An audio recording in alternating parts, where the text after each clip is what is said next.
I'm just saying we all occupy in our own way. You occupy your fucking filthy Portland hippie selves because you hate the 1%. And you hate the banks because of their predatory lending practices against the people and enslave them in a lifetime of debt. What'd you do about it? You stunk up a park for almost a year. I occupy far more efficiently. Maybe you should look to me for leadership. I hate the banks as well, as we all do. How did I fuck them? I spent 3 hours jacking up Mother's Chase Bank Visa card after she's dead up to its $10,000 limit, buying dumb shit that no one needs and sticking them with the bill because she had no estate except for that blind fucking last cat. If you want to repo that, have at it. That actually caused damage to the bank.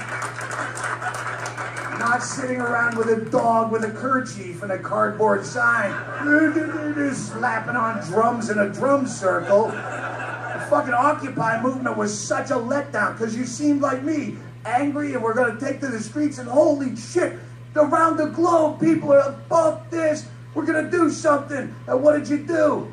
You fucked up a park. All you fucked up in a year is some guy's day who wanted to throw a frisbee for his dog, but you couldn't because you're all camped out there. You hate the banks? Don't fuck up the park, fuck up the bank.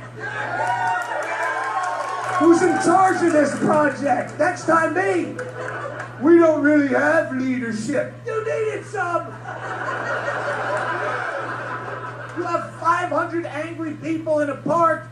Go break them up into squads of 20. You can fuck up every branch of Bank of America in a 50-mile radius. Go there. And not as anarchists either, throwing bricks through the windows. What are you, a fucking teenager? Have some ingenuity. You line up as customers at 8 o'clock in the morning. They only have 2 desks to do actual commerce other than cashing checks and shit. You clog up those 2 desks as bogus customers, sit down, cross your legs, apply for frivolous loans all day long. That's a lot of paperwork for every frivolous... Yes, I need $1 billion for an ant farm. Sharpen some pencils. That's a big stack of paperwork. I'd love some coffee. You comb your dreadlocks over to one side, put on your $3 Salvation Army suit, and you clog up all their time. Or you can deny me the right to apply for the loan, and then I sue the fuck out of you for discrimination, causing even more damage to your bottom line. Rather than just sitting out there in a park getting tear gassed by cops. What does that do? What are you accomplishing? I got it on tape. Police abuse. Yeah, police abuse people. That's how it works. You're never going to win. Yeah, well, you're going to fight that, and eventually they'll go, it was justified. I was laying there. I'm paralyzed. I was face down in the park. They tased me. Justified. Yeah. Why aren't you the cops? That's a better idea. You had a fucking year in a park. The first week of Occupy, you should have called everyone with no police record out, made them go apply to be police. You'd have had people that have gotten through the academy. They're in the works now. They're moles on your side. They're sitting up there in a riot helmet with a Bluetooth underneath the Star Wars helmet, calling you in the park, giving you heads ups. Hey, Kevin, you might want to put on a gas mask around 7:45 a.m. You know what I'm saying? Thanks, Shane, but we're already wearing gas masks because we haven't showered in 7.5 months, and Angela's snatch is really starting to reek up the pup tent something ferocious. But keep fighting the good fight. Power to the people. Good Christ. You could have done so much with that. There's a fucking million ways you could have been clever. I love. That's why I love like WikiLeaks and Anonymous, because they're actually in there. They're fucking with the system. They're not sitting around chanting, slapping bongos.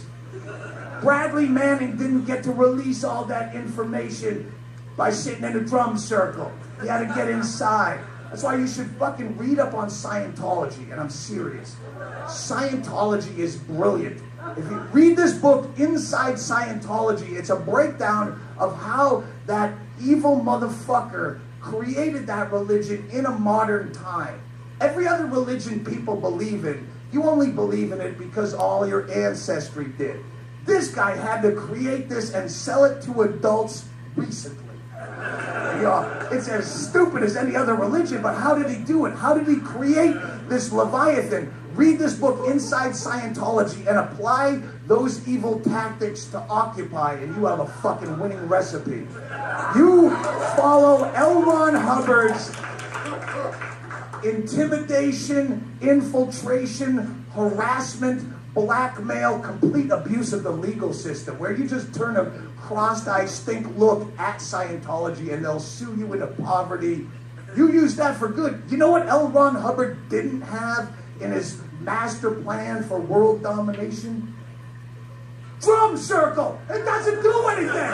You say it! No one wants to hear that! It's annoying as shit! You had enough time in a year to learn how to play real instruments. You could have had a whole New Orleans-style jazz swing band that people want to hear.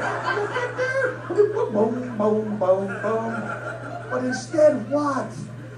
I'm not against you. I appreciate the passion. But I don't know how anyone who has a cause in life where they put that much time and effort into trying to change something. How do you pick one thing? How do you wake up in the morning and look at the billions of things that suck on this planet? You log into your Yahoo News and it's just countries you didn't even know were countries have problems you didn't even know existed. How do you pick one sliver of that and decide that's the one we have to print up t-shirts and have a car wash?